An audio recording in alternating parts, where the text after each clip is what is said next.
संकल्प की शक्ति, पावर ऑफ डिटर्मिनेशन, इच्छा शक्ति दुनिया की सबसे बड़ी ताकत होती है। दुनिया वाले ताने कसेंगे कि आपके बस का नहीं है, आपके दोस्त आपसे कहेंगे कि आप इस काम के लिए नहीं बने, रिश्तेदार सवाल करेंगे कि अभी तक कामयाबी नहीं मिली, हो सकता है कि आपका परिवार भी आपका साथ छोड़ दे। लेकिन मेरे दोस्तों, जब तक आपको आपकी मंजिल नहीं मिल जाती, आपको नहीं रुकना है, पीछे मुड़कर नहीं देखना है। और एक बात हमेशा याद रखना कि टैलेंट कोई चीज नहीं होती। अगर आप में इच्छा शक्ति है, दृढ़ संकल्प है और जोश है काम करने का, तो टैलेंट खुद आपके पास चलकर आता है। और आज दृढ़ संकल्प के ऊपर मैं आपको एक कहानी सुनाऊंगा। दोस्तों, जापान में एक 10 साल का ओकायो नाम का बच्चा रहता था, जिसका एक एक्सीडेंट में बायां हाथ कट जाता है। लेकिन अपने माँ बाप से वो हमेशा जिद करता रहता था कि मुझे मार्शल आर्ट सीखनी है, मुझे मार्शल आर्ट का चैंपियन बनना है। उसके माँ बाप उससे हमेशा मना करते रहते थे, क्योंकि वो जानते थे कि हमारे बच्चे का एक हाथ नहीं है और एक हाथ के सहारे वो मार्शल आर्ट नहीं सीख सकता, उसका शरीर इस लायक नहीं है कि वो मार्शल आर्ट सीखे। लेकिन दोस्तों, उस बच्चे का दृढ़ संकल्प देखिए, वो लगातार अपने माँ बाप से जिद करता रहा जब तक उसके माँ बाप उसे मार्शल आर्ट सिखाने के लिए मान नहीं गए। उसके माँ बाप उसको एक मार्शल आर्ट गुरु के पास लेकर गए और गुरु ने उस बच्चे से सवाल किया कि बेटा, आपका एक हाथ नहीं है, ऐसे में आप मार्शल आर्ट कैसे सीखोगे, अपने विरोधियों का मुकाबला कैसे करोगे? उस बच्चे ने गुरु को जवाब दिया कि मैं यहां पर मार्शल आर्ट सीखने आया हूं, आप मुझे सिखाएंगे, आप मुझे बताएंगे कि उनका मुकाबला कैसे किया जाएगा। बस मैं तो इतना जानता हूं कि मुझे मार्शल आर्ट का चैंपियन बनना है, मुझे मार्शल आर्ट में सबको हराना है। दोस्तों, वो गुरु ओकायो का ये पॉजिटिव जवाब सुनकर दंग रह गया और उसे मार्शल आर्ट सिखाने के लिए मान गया।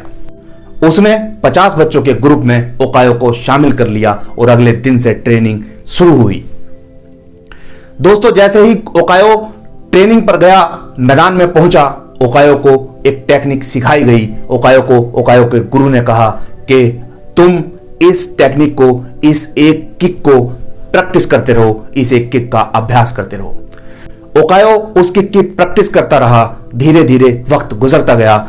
ओकायो के साथ ही वो 50 ग्रुप के अन्य सभी लड़के नई नई तकनीक सीखते रहे। गुरु ने नई नई लड़ने की तकनीक सिखाता रहा, लेकिन ओकायो को कहा गया था कि उसे सिर्फ एक ही किक की प्रैक्टिस करनी है।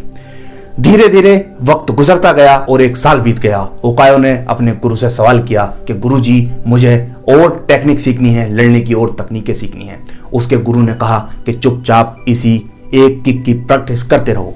दोस्तों, ओकायो अपने गुरु की बात मानकर उस एक किक की प्रैक्टिस करता रहा। 2 साल बीत गए और अब ओकायो ने फिर से अपने गुरु से सवाल किया कि गुरुजी, मुझे और नई नई तकनीकें सीखनी है, मुझे और नई लड़ने की तकनीक सीखनी है। लेकिन दोस्तों, उसके गुरु ने उससे कहा कि अगर तुम्हें मुझ पर भरोसा है तो चुपचाप इस एक किक की प्रैक्टिस करते रहो। और ओकायो अपने गुरु की बात मानकर लगातार उस एक किक की प्रैक्टिस करता रहा।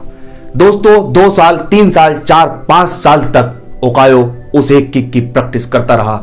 दोस्तों, उस गुरुकुल की एक परंपरा थी कि मार्शल आर्ट की ट्रेनिंग पूरी करने के बाद एक चैंपियनशिप होगी, एक प्रतियोगिता होगी, जिसमें मार्शल आर्ट का चैंपियन चुना जाएगा और उसे सेंसेई की उपाधि दी जाएगी। मैच शुरू होते हैं और ओकायो का पहला मैच एक कमजोर खिलाड़ी से पड़ता है, जिसे ओकायो बड़ी आसानी से जीत लेता है। ओकायो ने दूसरा भी मैच जीत लिया। तीसरे मैच में कुछ संघर्ष हुआ और ओकायो ने फिर मैच जीत लिया। ओकायो अब फाइनल में पहुंच चुका था। लेकिन दोस्तों, फाइनल में कड़ी टक्कर थी। ओकायो का मुकाबला उस गुरुकुल के सबसे शक्तिशाली खिलाड़ी से था।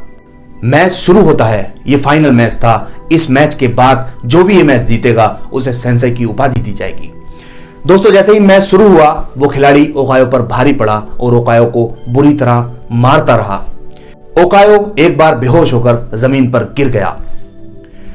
उस ओकायो के विरोधी खिलाड़ी को लगा कि ओकायो हार चुका है। लेकिन दोस्तों, जैसे ही उसने ढील बरती, ओकायो ने उठकर एक किक उसे मारी। दोस्तों, वो किक जिसकी ओकायो ने 5 साल तक प्रैक्टिस की थी, वो किक ऐसी थी, उसमें इतनी शक्ति थी कि उसका विरोधी जमीन पर गिर जाता है और बेहोश हो जाता है और फिर कभी नहीं उठता। ओकायो इस मैच को जीत लेता है। सभी तंग रह जाते हैं और लोग उसके गुरु से सवाल करते हैं कि आपने इस बच्चे को ऐसा क्या सिखाया कि एक हाथ ना होते हुए भी ये बच्चा मैच जीत गया। दोस्तों, गुरु ने लोगों को बताया कि जब गुरुकुल में ओकायो आया था तो उसकी एक बात देखकर उसको लिया गया था, उसकी इच्छा शक्ति, उसका दृढ़ संकल्प। दोस्तों, इस बात से हमें पता चलता है कि टैलेंट कोई चीज नहीं होती। अगर दृढ़ संकल्प है, जोश है काम करने का, तो टैलेंट खुद चलकर हमारे पास आता है। दोस्तों, अगर मेरा वीडियो अच्छा लगा हो तो इसे शेयर करते रहना और लाइक करते रहना और पॉजिटिव या नेगेटिव कमेंट बॉक्स में कमेंट जरूर करते रहना। मैं आपके लिए ऐसे ही और वीडियो बनाता रहूंगा। गुड लक मेरे दोस्तों।